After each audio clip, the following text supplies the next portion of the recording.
नमस्कार दोस्तों, मैं हूं सन्मय प्रकाश और आप देख रहे हैं यूट्यूब चैनल सरकारी जॉब न्यूज़। और ये है डेली करंट अफेयर्स। इसमें कई इंपॉर्टेंट टॉपिक है, क्वेश्चंस हैं, जैसे भारतीय यूनिवर्सिटी का पहला विदेशी कैंपस खुला है किस देश में, डिटेल बात करेंगे। कौन सी यूनिवर्सिटी, उसके बारे में भी बात करेंगे। देश की पहली अंडर वाटर ट्रेन नदी में के नीचे चल रही है, तो कौन सी नदी है, कहाँ पर ही हुआ ये, इसके बारे में बात करेंगे। किस पड़ोसी देश में वहाँ की सेना ने भीड़ पर बम बरसा दिए और 100 लोगों की हत्या कर दी। हेलीकॉप्टर से फायरिंग की गई है उस भीड़ पे, बड़ी बात है। सबसे उम्रदराज अरबपति केशव महिंद्रा का निधन हो गया, उनके बारे में जानेंगे। खुदरा महंगाई दर की रिपोर्ट आई है और भी कई क्वेश्चन है, सब पर चर्चा करेंगे दोस्तों। तो शुरू करते हैं आपके एग्जामिनेशन के लिए इंपॉर्टेंट क्वेश्चंस करंट अफेयर्स के। पहला क्वेश्चन होगा, किस देश में भारतीय यूनिवर्सिटी का पहला विदेशी कैंपस खुला है? आंसर होगा इसका युगांडा। युगांडा जो है वो अफ्रीकी देश है और ये देख रहे हैं आप फोटोग्राफ। इसके बारे में डिटेल बात करते हैं अगले क्वेश्चन पे।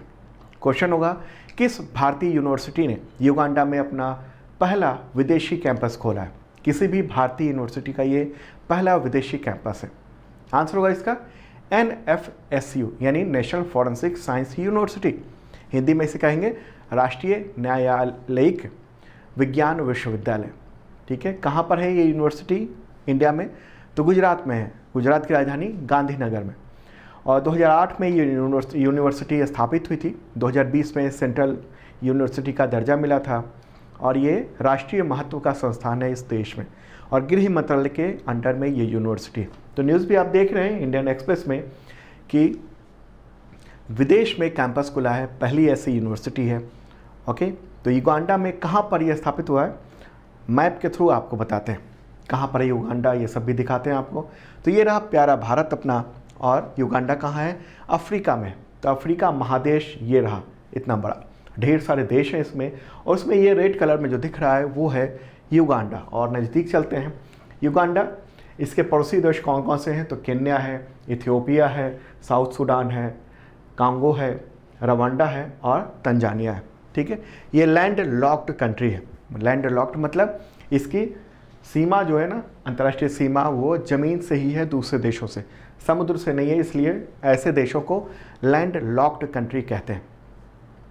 तो ये यहीं पर युगांडा में जिंजा नाम का एक जगह है, वहीं पर यूनिवर्सिटी का कैंपस स्थापित किया गया।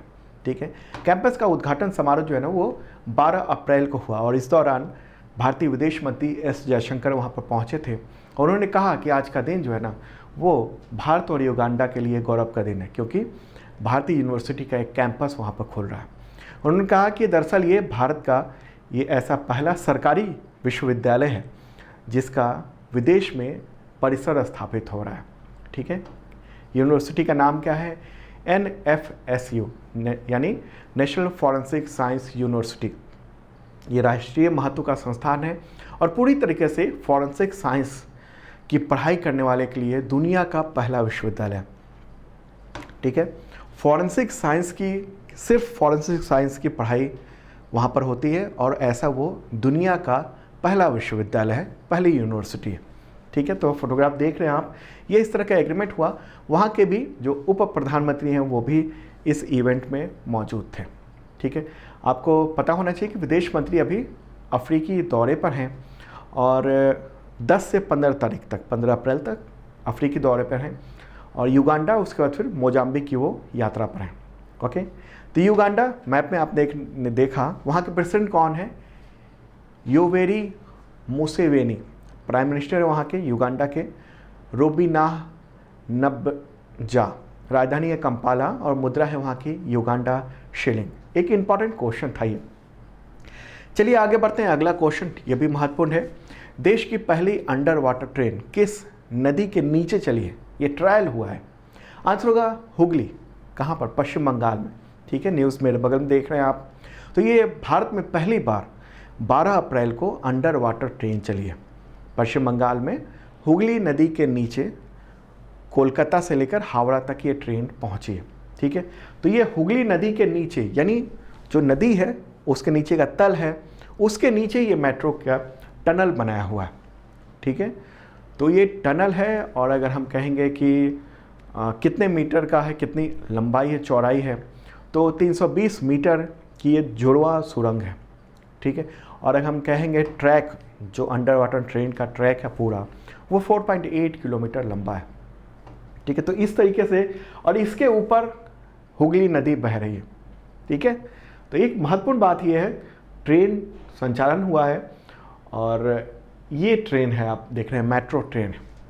और ख़ास बात है ये कि ये बैटरी इंजन लगाया गया है इसमें। क्यों?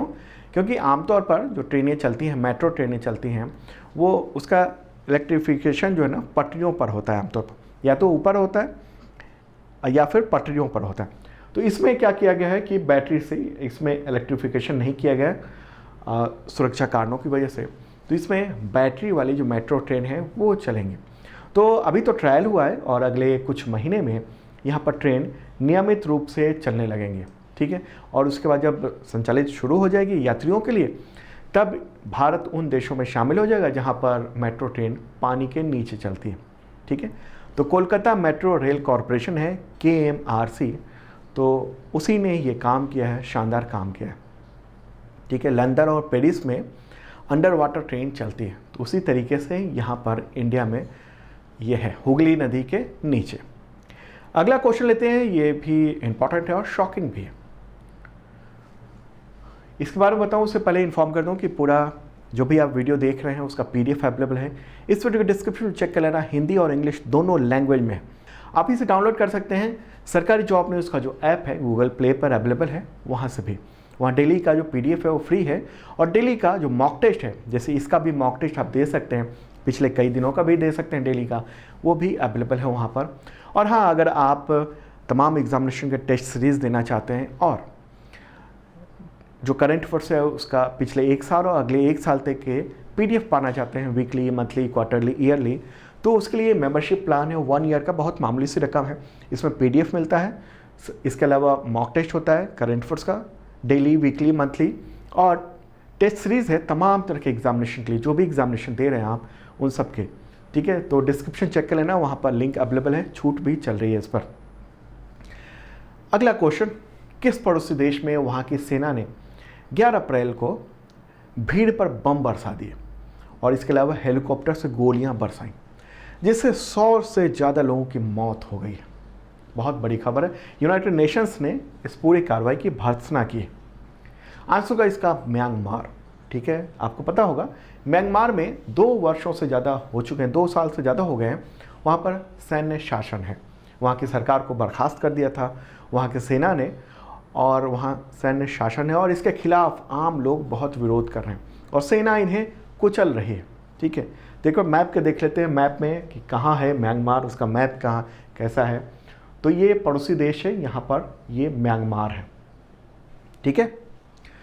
तो यहीं की सेना ने 11 अप्रैल को फाइटर जेट से बम बरसा दिए और हेलीकॉप्टर से लगातार 20 मिनट तक फायरिंग की। मतलब जो भी लोग भाग रहे थे उन सबको मारने की कोशिश की। न्यूज़ एजेंसी ANI है, उसने ये कहा है कि हमले में 100 से ज़्यादा लोगों की मौत हो गई है, दर्जनों महिलाएं हैं, बच्चे हैं वहाँ पर। और ये घटना कहाँ पर हुई है? सांगेंग प्रांत के पाजिगी कस्बा में, ठीक है। और ये म्यांमार की जो राजधानी है नैपिडा, उससे 260 किलोमीटर की दूरी पर है। आर्मी ने ये हमला तब किया जब पाजिगी शहर में पीपुल्स डिफेंस फोर्सेस, मतलब जो सेना के जो तख्तापलट है, सेना की जो सत्ता है उसके खिलाफ जो आवाज़ उठा रहे हैं, पीपल्स डिफेंस फोर्सेस, उसके ऑफिस को खोला जा रहा था, वहाँ प्रोग्राम चल रहा था, बच्चे अपना डांस वगैरह का परफॉर्मेंस दे रहे थे, और उसी दौरान वहाँ पर बम बरसाए गए, गोलियाँ चलाई गई। 300 से ज़्यादा लोग वहाँ पर मौजूद थे। यूनाइटेड नेशंस ने क्या कहा है? यूनाइटेड नेशंस ने कहा है कि ये बहुत ही हैरान करने वाली बात है और हम निंदा करते हैं। यूनाइटेड नेशंस के human rights high commissioner, Volker Turk है नाम उनका, तो उन्होंने कहा है कि हवाई हमला की जो रिपोर्ट है बहुत परेशान करने वाली है, और ऐसा लग रहा है कि जब हेलीकॉप्टर से और फाइटर प्लेन से बम बरसाए गए, गोलियां बरसाई गई, उसमें बहुत सारे स्कूली बच्चे वहाँ थे और उनको मार डाला गया बहुत सारे। म्यांमार की सेना के प्रमुख, जिसकी सत्ता है खुद को राष्ट्रपति घोषित किया हुआ है, उसका नाम है मिन आंग हलेंग, ठीक है। चीन की सरपरस्ती है उस पर, और उसने 1 फरवरी 2021 को सैन्य तख्ता पलट कर दिया था। 2 साल से ज़्यादा हो चुके हैं। वहाँ के जो लीडर हैं आंग सान सू की और वहाँ के जो राष्ट्रपति थे उन सबको जेल में डाल दिया गया था, अभी भी जेल में हैं वो लोग। ठीक है, तो म्यांमार मैप में आप देख रहे हैं, राजधानी है नैपिडो। क्या है राजधानी? नैपिडो।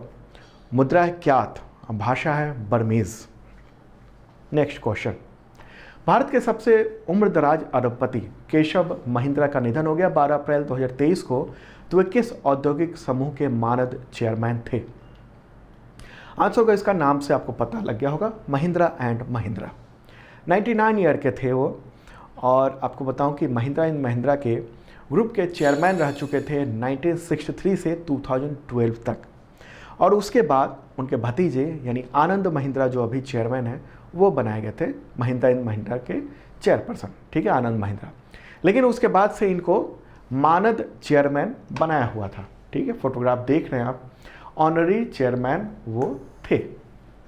ओके, अगला क्वेश्चन, जलियांवाला बाग हत्याकांड की 104वीं बरसी कब मनाई गई? आंसर होगा 13 अप्रैल को। ओके, 104वीं बरसी है, नरसंहार हुआ था ये, और उस 104वीं बरसी मना रहे हैं। कब हुई थी घटना? 13 अप्रैल 1919 को पंजाब के अमृतसर के वहाँ जलियांवाला बाग में हजारों लोग इकट्ठा थे और जनरल डायर के आदेश पर गोलियों की बौछार हुई थी। बहुत सारे लोग मार दिए गए थे। ओके, तो एक इम्पॉर्टेंट बात है। एक सवाल आपसे कि जनरल डायर की हत्या किसने की थी?